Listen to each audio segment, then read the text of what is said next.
Good morning, students. Till now, we have completed our chapter 1. Our chapter 1 was physical quantities and measurement. We have quite completed that chapter. Now, in this video, we are going to start our second chapter, and the name of the chapter is force, pressure, and motion. In this chapter, we will learn about force, we will learn about pressure, and we will learn about motion. So without wasting the time, let us start our second chapter, force, pressure and motion. The first topic in this chapter we will learn about rest. The first topic we will learn, that is rest. First of all, we will learn that what is rest. We can say that a stationary object is said to be at rest. A stationary object is said to be at rest.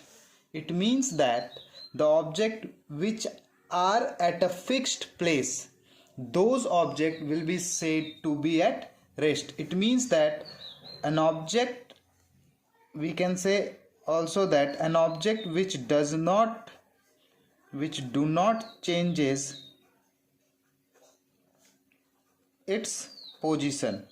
An object which do not changes its position will be said to be at rest. Like for example, we can say that trees are the example which do not changes its position. Then after, houses are the example which do not changes its position. Electric poles, these are the examples which are said to be as stationary because it does not changes its position. Next topic we will learn about motion. Next we will learn about motion. We can say that an object is said to be in motion. An object is said to be in motion when it is changing its position continuously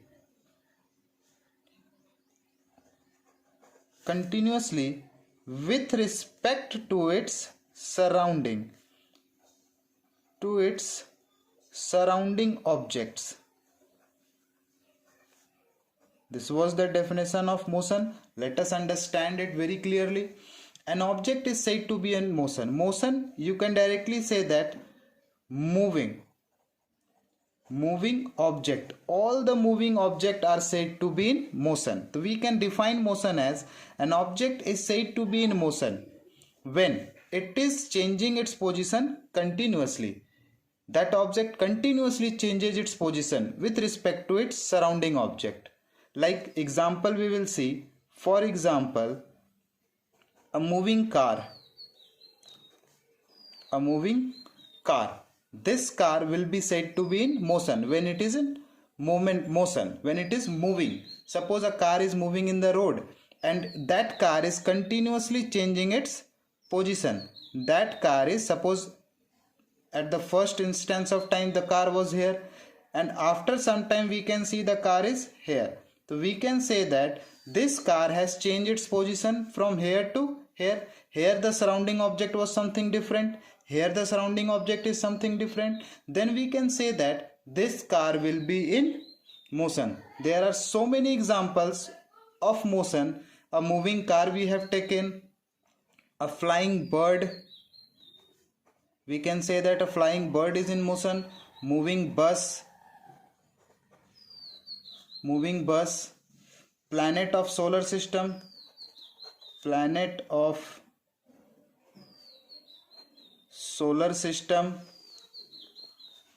electrons of atom.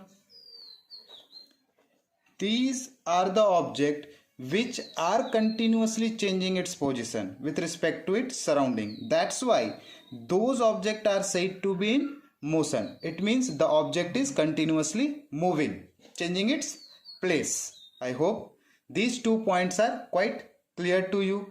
Next we will learn about fast motion and slow motion. Next we will learn about fast motion and slow motion.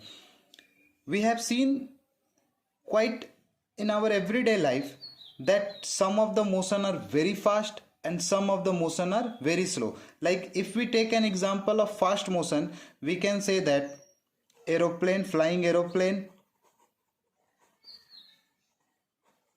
this is in very fast motion. We can say that flying bird. These are the examples of fast motion. It means that we can recognize their movement.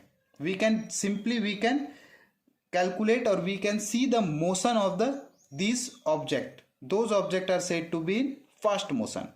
Slow motion. In this type of motion, the movement of the object cannot be recognized properly. Like movement of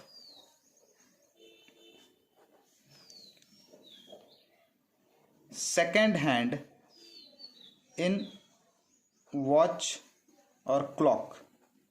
As we know that in our clock, second hand used to be moving. It is a slow motion. Or you can say that movement of, in place of second hand, you can take also hour hand. Second hand is known. Movement of second hand is, we can see, that is a fast motion, we can say. Movement of minute hand, you can say. Minute hand.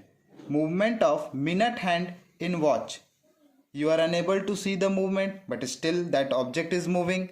That's why this object will be said as in slow motion. You can omit second hand because we can see the motion of the second hand. But for the minute hand, we cannot see the movement. For the hour hand, we are unable to recognize the movement. This type of motion will be called as slow motion, which cannot be observed easily. But in fast motion, the motion can be observed easily. I hope that first topic up to here it is clear. Next we will learn about type of motion. Next we are going to learn about type of motion. There are various type of motion which we will learn one by one in detail. Like first type of motion is translatory motion. Translatory motion. First type of motion is translatory motion. In this motion there is again two types. First is rectilinear motion, or you can say only linear motion. Next is curvilinear motion. Next you can say it is curvilinear motion. In the translatory motion there are two types of motion, rectilinear motion and curvilinear motion. First we will learn about rectilinear motion. Rectilinear motion. Motion we have studied just now, that motion means a object which is continuously moving. Rectilinear, the word rectilinear means straight line. So we can say that motion in a straight line. Motion in a straight line or in a straight path. Or in a straight path is said to be in rectilinear motion. When an object is moving across a straight path, that type of object is said to be in rectilinear motion. Suppose, for example, we will take a car moving in a straight road. If a car is moving in a straight road, we can say that the object is in rectilinear motion. Some more example we can say that march past of soldier.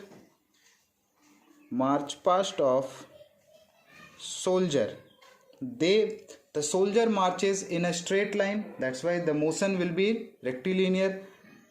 Bullet of a gun.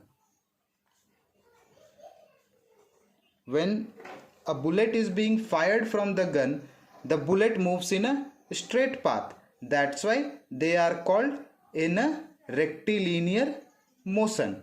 Next is curvilinear. Next is curvilinear motion. Rectilinear by its name, straight line. Curvilinear means when a motion changes its direction. Curve. The motion in a curve. Motion in a curve is known as curvilinear motion. It means motion in a curved path, you can say, like this. If an object is moving in a curved path, we can say that it is a curvilinear motion. That means direction is not fixed, like running track. Running track for any Olympic, that will be in curvilinear motion. When we throwing ball,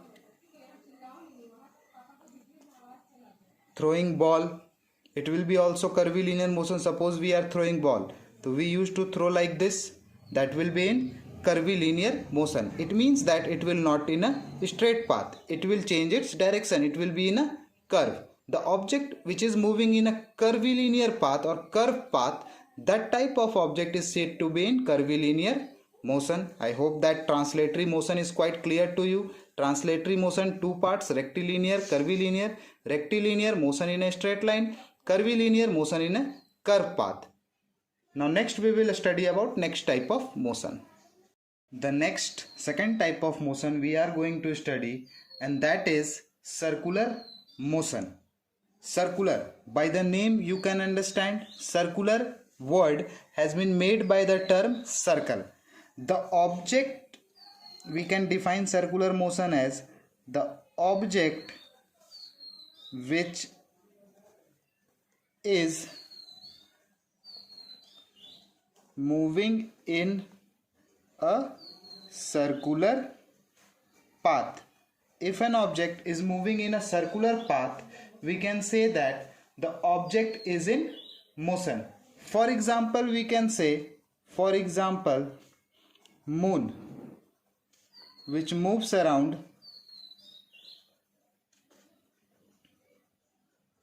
the earth. Moon which moves around the earth. Moon moves around the earth in a circular orbit. That's why this type of motion will be called as circular motion. You can say that planets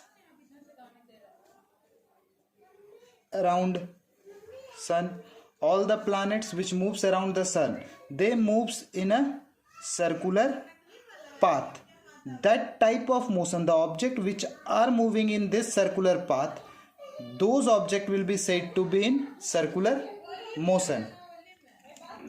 Next is rotational motion. Rotation, by the term rotation, means moving around a fixed axis. We can say that the object is said to be in rotational motion when object is moving about a fixed axis, that axis can be circular also. Object which is moving about a fixed axis, that type of object will be said to be in rotational motion. For example, we can say spinning top. A spinning top, it can be said as rotational motion. Or we can say that some more examples. Potters, when potters are making something, and windmill, we can say rotation of windmill. These are the examples of rotational motion. Or we can say one more example, wheel, turning of bicycle wheel.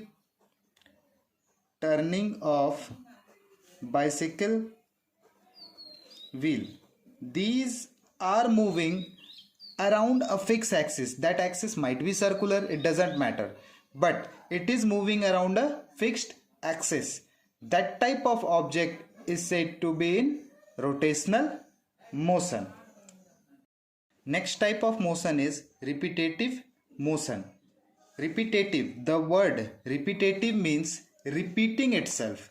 Repeating itself.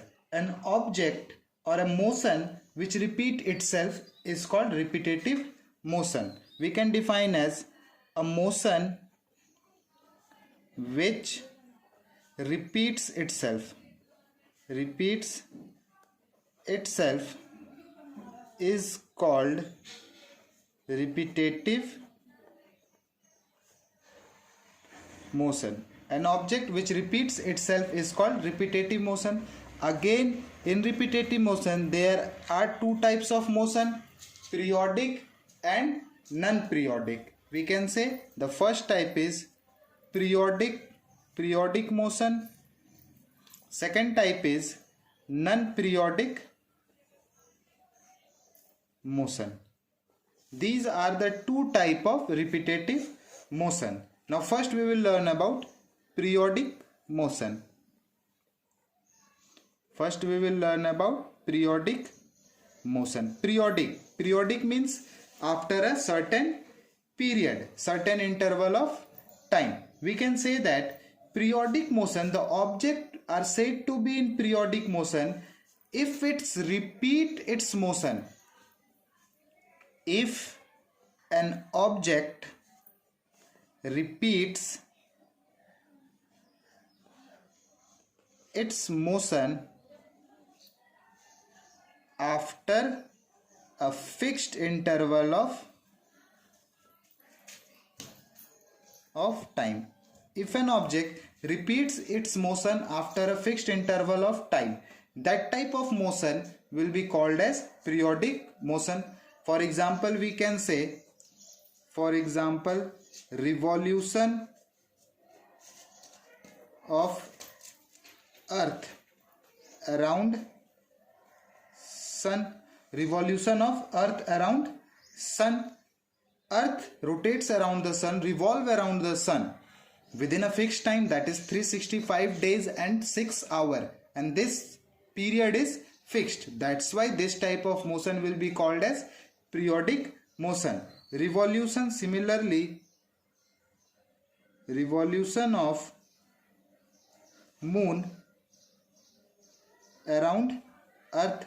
Moon is also revolving around the earth after certain time, certain period, certain interval of time. That's why Amavasya and Purnima comes again and again within a certain span of time, that is after 27 days it occurs.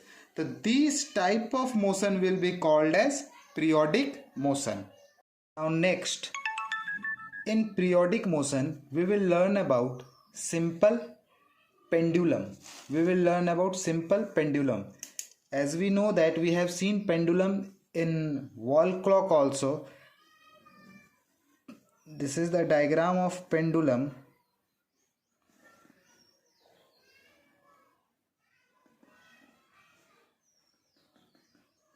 This is the diagram of pendulum. As pendulum tells us that it consists of, pendulum consists of, it consists of small metal bob. This is metal bob. This is called, this circular object is called bob. It consists of small metal bob supported by, or you can say that suspended by a long thread. A bob is suspended by a long thread which can move back and forth, or you can say that to and fro, back and forth, to fro. It can move in direction to and fro. This will be the string, or you can say that this is a thread. A bob is hanged, or you can say that it is suspended by a long thread which can move in to and fro. This is called simple pendulum. Next we will learn terms related to pendulum. What are the terms which are related to this pendulum? First is length of the pendulum. Length of the pendulum means you can say that length of the thread. Length of the thread. This one will be called as length of pendulum. Again, once again we are making diagram. This is bob. This is thread. This will be called as length of pendulum. This thread will be called as length of pendulum, or you can say that the distance between bob and the point at which the string or wire is tied. This is denoted as letter L, capital L, length of pendulum. Second, we will learn about oscillation. Oscillation, or you can say oscillatory motion, because when the bob is moving to and fro, when this pendulum is moving to and fro, this motion or this movement of moving to and fro is known as oscillation. Suppose let us take A. A is the point where the bob is hanged or suspended in normal state. B and C. What will happen when we will disturb this bob, or when we will disturb this pendulum? Once it will go to, again it will go back, fro, to, fro. This will continuously done. Like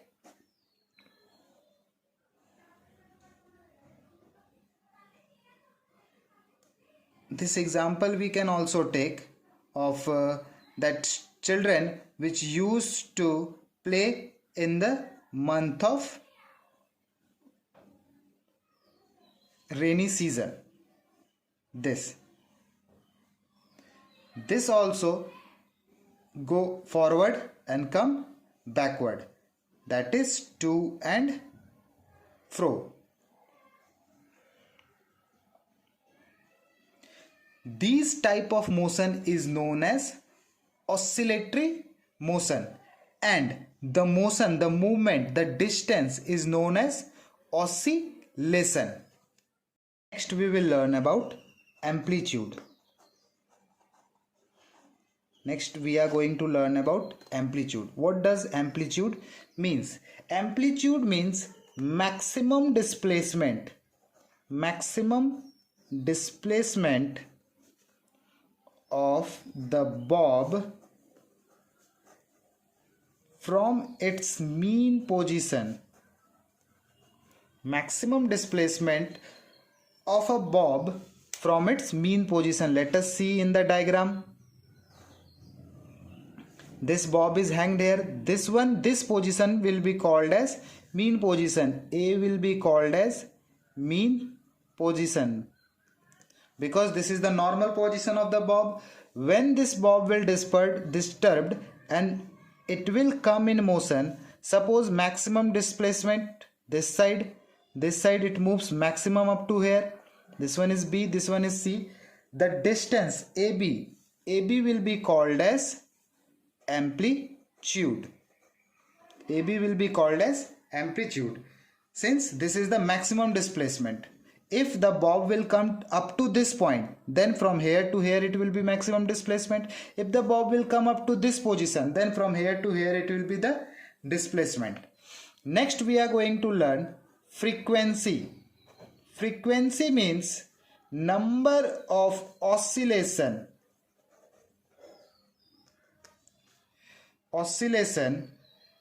made by pendulum in 1 second.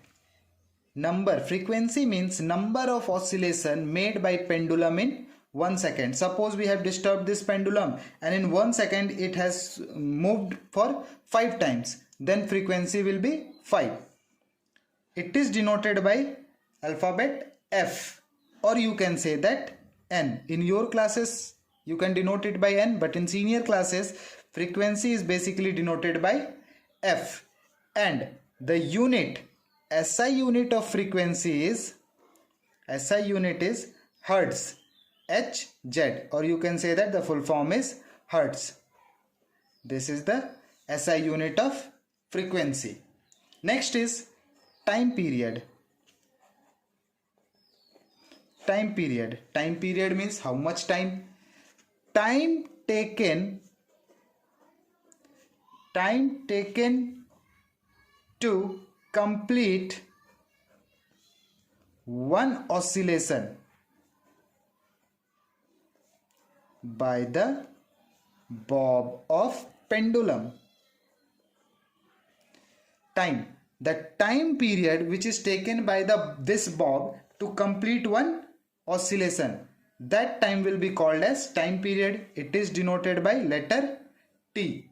I hope that this concept of pendulum, howsoever it is a very new concept, I hope that around 80% of the concept is clear to you all, and your task is to go through the book so that you will feel comfortable with these terms. The terms were amplitude, frequency and time period. Let us see once again. Amplitude means maximum displacement, up to how much height this bob will move. That distance will be called as amplitude. Frequency. Frequency means in 1 second how much oscillation can be done, how much motion can be done. That will be called its frequency. And time period means in 1 second time how much oscillation, or you can say that how much time is required to complete one oscillation. That will be called as time period. Today in this video we are covering topic up to here. In the next video we will be learning about some other type of motion